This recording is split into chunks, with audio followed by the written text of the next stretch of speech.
What's a round shape called? Coccus. Coccus. A oval? Coccus bacillus. Coccus bacillus. Then we have the banana candy.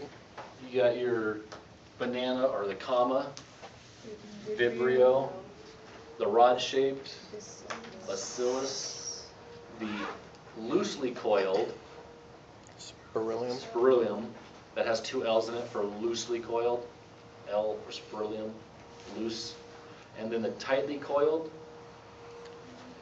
spirochete or spirochete, however you want to say it, and it has a T in it for tightly coiled.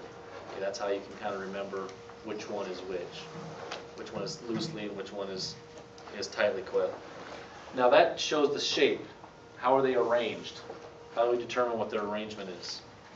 Or doubled or in a chain or in a cluster. Exactly. So you can be doubled, two little bacteria by themselves. We call that a what? Diplococcus, Diplobacillus, Diplovibrio, Diplo, whatever the other shape is. If it's in a string, we call it a pearl necklace.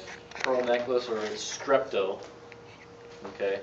If it's in a cluster, staphylo, and then if it's in a group of four, tetra. Okay. So you should be able to put Staphylococcus, Streptobacillus, Tetra Vibrio. You should be able to put the shape and the arrangement together in any of those combinations.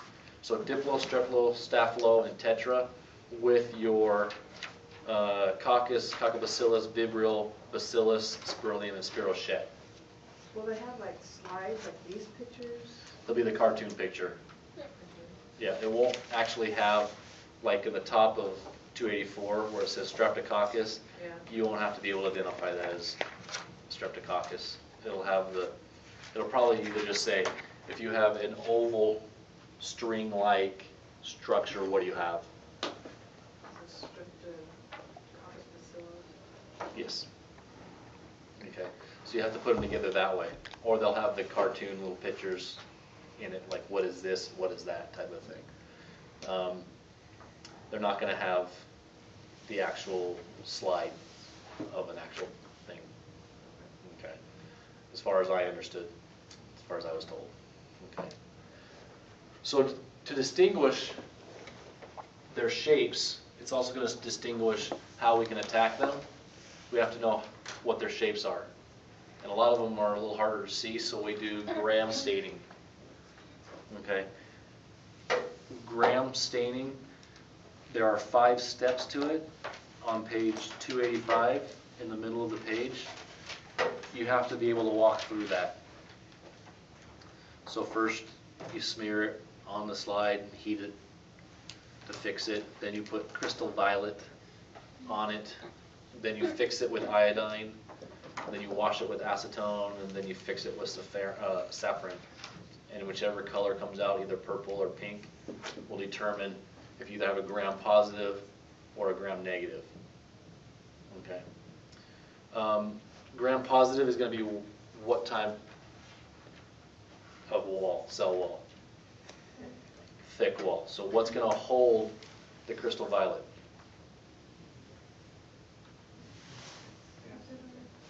Not the teichoic acid, the other. The peptidoglycan. So the peptidoglycan is going to hold that crystal violet, so when you wash it with the acetone, it stays there. And the purple is darker than the pink, so when you restain it with the pink, the purple stays and shows. If it's a thin wall, which has a high level of what? Lipoproteins, that will not hold the crystal violet, the purple stain, so when you wash it with the acetone, it will wash off, and then when you restain it with the pink, now you can see the pink because the purple's not there. So does that make sense on how that's stained? Okay.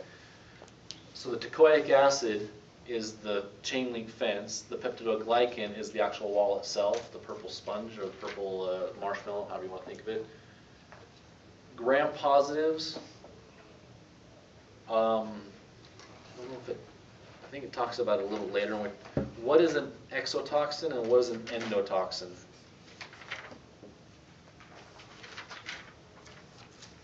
Isn't it endotoxin when it's dying? Yes. And what happens?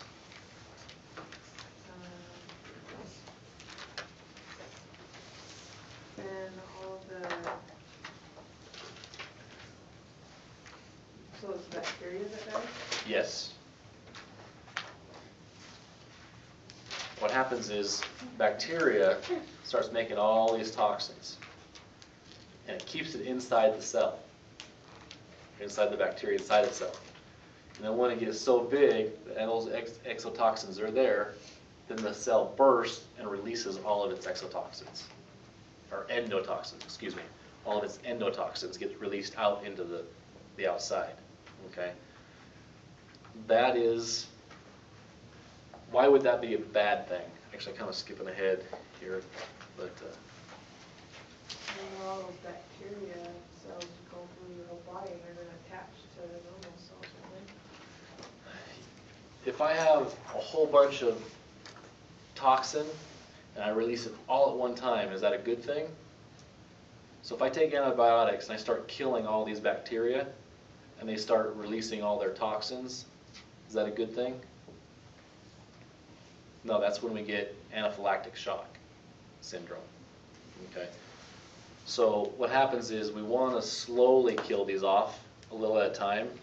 So we got to know if they're gram positive or gram negative, because most of your gram negatives with a thin cell wall, a thin wall, are going to be endotoxins.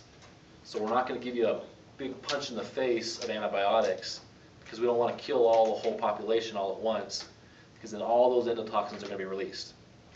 So we'll want to regulate you over probably 6, 7, 8 days, 2 weeks of taking the medication at a lower dose to slowly kill off so your body can handle the exotoxins, or endotoxins, excuse me, handle the endotoxins being released when the bacteria die.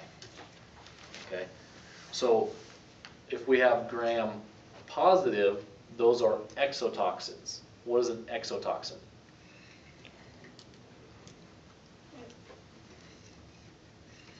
Makes it while it's alive. Exactly. Makes it while it's live and then does what with it? Releases it as it makes it. Okay? Through what? Exocytosis. Okay, so that bacteria is just going to be releasing toxins as it goes.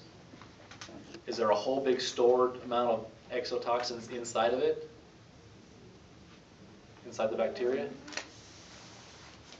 No, right? So if I can give you a big punch in the face of antibiotics and wipe out the whole population at once, is that going to hurt you? Nope. No. So we can do that with gram-positive bacteria. We can give you a big punch in the face, 1,000 milligrams of penicillin or whatever it is, where we might do 250 milligrams over a longer time with gram-negative. So if the gram positive, that's when they do the Z-Pack usually? Usually, yeah. So with your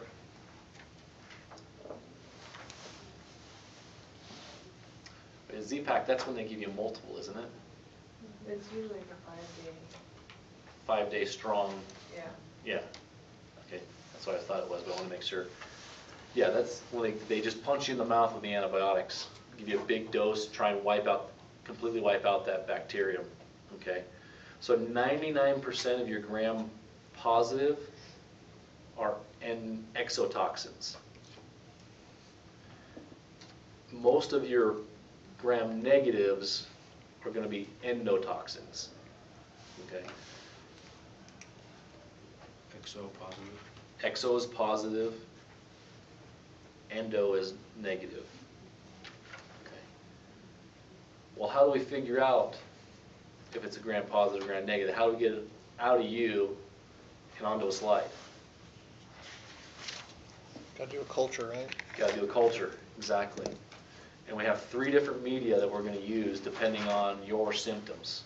Okay, if you say I have abdominal pain, or if I just feel, tired or sick, or, I got a flu in the head and all over, we're going to use different media to try and narrow down the bacteria that we might think might be the problem.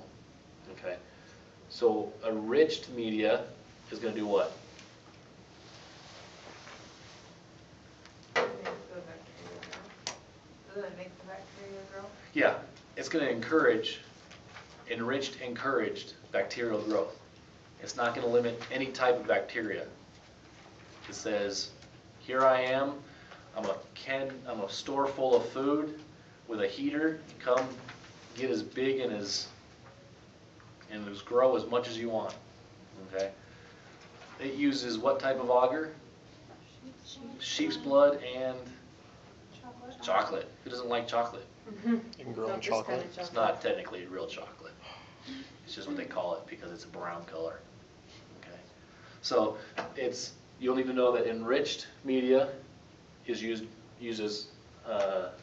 sheep's agar and chocolate, and that it encourages all bacteria to grow. Okay. Selective media does exactly what it says. What does the selective media do? It's gonna inhibit certain bacteria while encouraging others. So if we know that you have a gastrointestinal illness, we can do a media that specifically grows gastrointestinal bacteria. It'll limit maybe aerobic bacteria because you don't have any oxygen in your gut, so maybe it's an anaerobic one we're trying to get to work. Okay, so the only anaerobic bacteria will grow on this selective media. Okay, that way we'll be able to single out what is hopefully giving us a problem.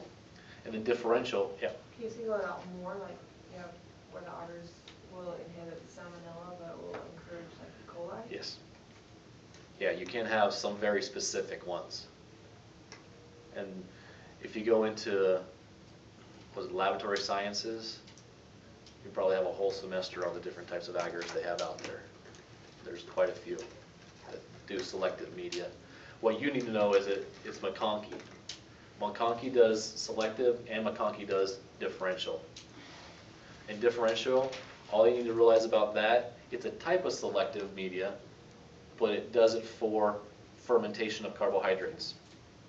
So those bacteria that can ferment, those bacteria that can ferment carbohydrates will make it. Those who can't won't grow. Okay?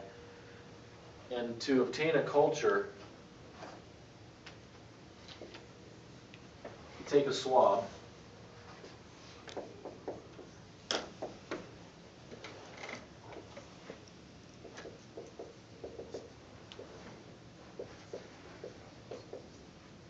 You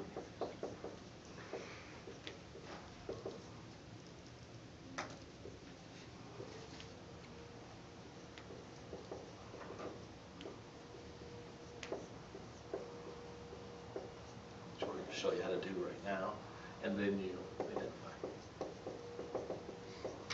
Okay, OI, wish I knew how to identify. Okay. When you take a swab in the mouth, when they do this plate, they're first going to go like this on this, right here on this one agar plate. They're going to start to get agar growth, or excuse me, bacterial growth.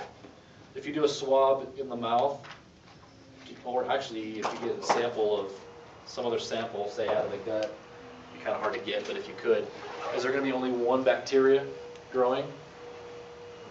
Yeah, you're going to have others.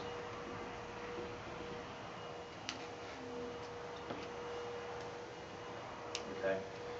Is there going to be one predominant one? Yeah, the one that's causing the problem. The one that's more abundantly doing whatever it's doing is going to cause the problem. So what we want to do is we want to get that abundant one out so we can see what it is. This way, you can either count it, or what you can also do is you just take it, you just grab this end over here and wipe it again. Now you might get a little bit of here, and you might get a little bit of this one, but it's going to be a lot less than it was over here. Okay, and you do the same thing again, until you